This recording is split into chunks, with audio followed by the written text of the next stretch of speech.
गोरी, मैं तुम्हें बहुत पसंद करता हूँ। क्या तुम मुझसे शादी करोगी? क्या हुआ गोरी, तुम जवाब क्यों नहीं दे रही हो मेरी बातों का? कालू कौवे, क्या तुम पागल हो गए हो? तुम्हें पता नहीं है, मैं एक शादीशुदा हूँ। मेरी शादी हो चुकी है। जैसे ही गोरी ने बोला मैं शादीशुदा हूँ, कालू वहाँ से भाग जाता है। कैसे पागल कौवा है ये, इसे पता नहीं है क्या मैं शादीशुदा हूँ? हो सकता है उसे नहीं पता होगा, मैंने भी उसको आज पहली बार देखा है। गोरी की शादी जग्गू कौवे से हो चुकी थी। वो दोनों पति पत्नी थे। तभी वहाँ गोरी कौवे की पति जग्गू पहुँच जाता है। गोरी, थोड़ी देर पहले मैंने यहाँ पर एक कौवा को देखा। वो कौन था? तुमसे क्या बातें कर रहा था? जग्गू जी, तुम मुझ पे शक कर रहे हो? नहीं नहीं गोरी, ऐसी कोई बात नहीं है। मैं तुम्हें वैसे ही पूछ रहा हूँ। गोरी, मैं तुम पर शक नहीं कर रहा हूँ, लेकिन वो बहुत देर तक तुमसे बातें कर रहा था। सच कहूँ तो मैं तुमसे झूठ नहीं बोलना चाहती। तुमने सही सोचा। कालू मुझसे शादी करने के लिए बोल रहा था, लेकिन मैंने भी बोल दिया साफ साफ कि मैं एक शादीशुदा हूँ। गोरी और जग्गू बातें कर रहे थे, तभी वहाँ कालू कौवा भी पहुँच जाता है। ए जग्गू, अगर तूने अपनी पत्नी को कुछ भी बोला तो क्या? तुम हम पति पत्नी के बीच में मत बोलो, नहीं तो अच्छा नहीं होगा। निकल जाओ हमारी ज़िंदगी से, यहाँ से दफ़ा हो जाओ। क्या हुआ कालू भैया, तुम अकेले यहाँ क्यों बैठे हो? क्या करूँ चंदू भैया, मेरी उम्र इतनी हो गई है, अभी तक मेरी शादी नहीं हुई है। मेरे माँ बाप होते मेरी शादी हो जाती। क्या यार कालू भैया, इतनी सी बात है और तुम रो रहे हो? देखो, जंगल में मुझे एक सुंदरी नाम की कवि बहुत पसंद आई थी, लेकिन वो भी शादीशुदा निकली। उसने अपने पति के सामने मुझे बहुत भला बुरा कहा। तब से मेरा मूड बहुत ख़राब है। आज मेरा मूड किसी से बात करने को नहीं है। देखो, तुम चिंता मत करो, तुम्हारी शादी ज़रूर होगी।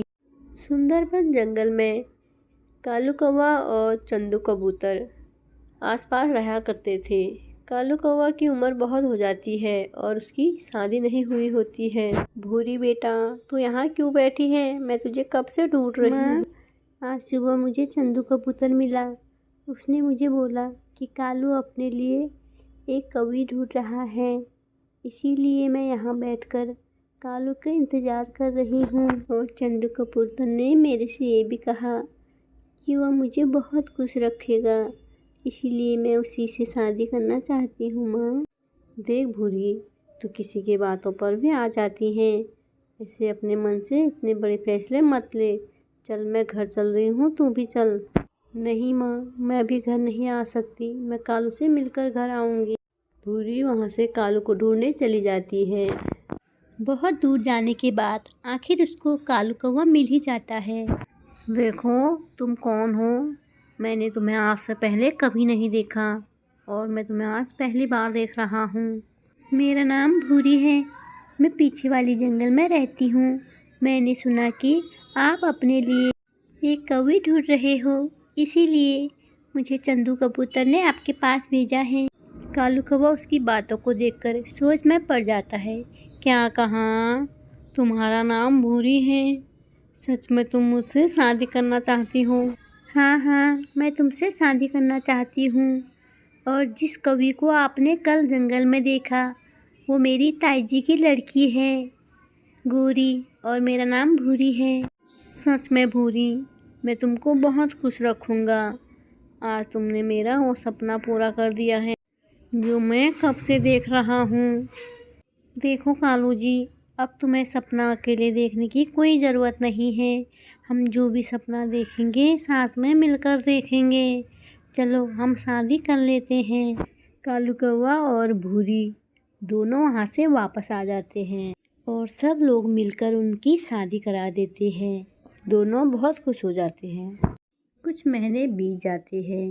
भूरी बहन, आज तुम बहुत खुश लग रहे हो। अभी तुम दोनों कहाँ जा रहे हो? मिट्टू, तुमने सच कहा, मैं बहुत खुश हूँ। हम दोनों माँ बाप जो बन गए हैं, खुशी की बात है ना इसमें। मिट्टू, ये सब आप लोगों की वजह से हुआ।